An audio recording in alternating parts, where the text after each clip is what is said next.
Keith and Allison, what's the date? The 10th. No, the 9th. January 9th, 6:59 a.m. talking about branding on a wall. So, I think doing the actual brand in an orderly fashion, each of the 7 strokes having a certain ritualization, maybe each of the strokes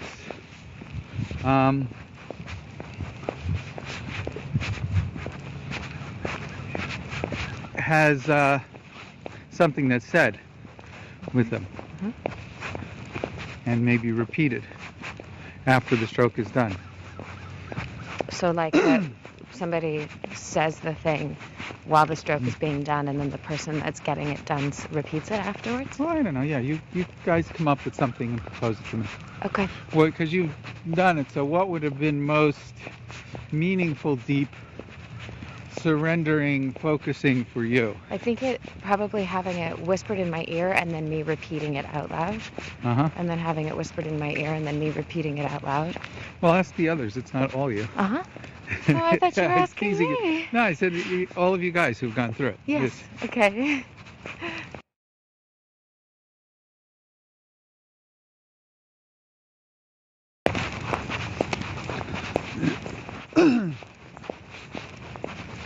The other thing is, you guys did it and you weren't completely nude because you had a outsider and a guy doing it or whatever. Do you think the person who's being branded should be completely nude and sort of held to the table like a sort of almost like a sacrifice?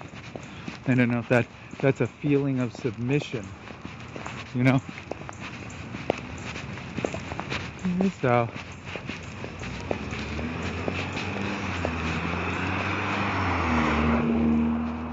let's be quiet, huh? It also, of course, videoing it from different angles or whatever gives collateral.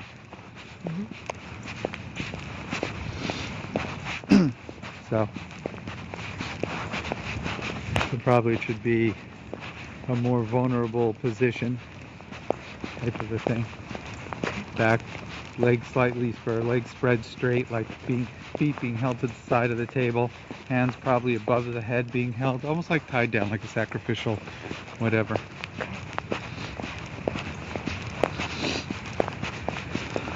And the person should ask to be branded. Okay. Should say, please brand me, it would be an honor, or something like that. And an honor I want to wear for the rest of my life. I don't know. Okay.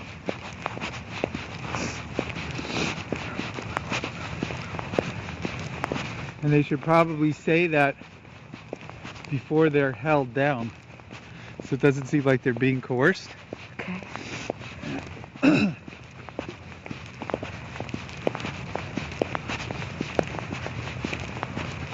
I don't know, those are just thoughts. Okay.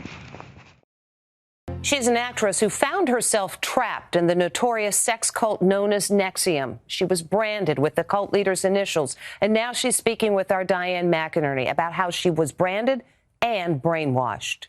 The woman who was branded during a secret cult ritual is speaking about her ordeal. Imagine somebody taking a lit match to the most sensitive area of your body and dragging it across your flesh very slowly. Actress Sarah Edmondson joined the personal growth group NXIVM, led by Keith Raniere. Edmondson was selected to join a secret sisterhood within NXIVM, and as part of the initiation, she had KR, Keith Raniere's initials, branded into her skin with a cauterizing pen like this one. That must have hurt. Oh God, it was horrific. The whole point was to experience pain and to overcome the pain to be really strong. So they cut our flesh open without anesthetic. How long did it last? Somewhere between 20 to 30 minutes.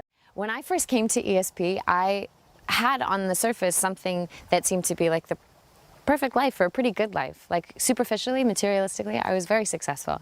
I had the job, I had the dog, I had the car, I had the boyfriend, I had the blah, blah, blah, blah, blah, blah, blah, blah, blah, the clothes, everything that I thought I needed in order to be okay. And yet, I couldn't stand to be with my family for more than 2 hours at a time. And the idea of being honest with even my best friend was something that was so far outside the realm of possibility that I just kind of thought you always lived your life inauthentically.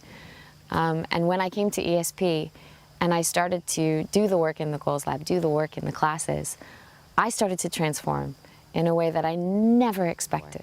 Like, I literally didn't know that you could spend time with someone and not be nervous. I literally didn't know that it was possible to have a week with your family where you didn't feel like leaving. I just thought that that wasn't really possible.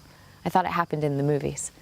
And now that's my life, that's my reality. I have an experience of my family that is nothing but joy. And it's astounding.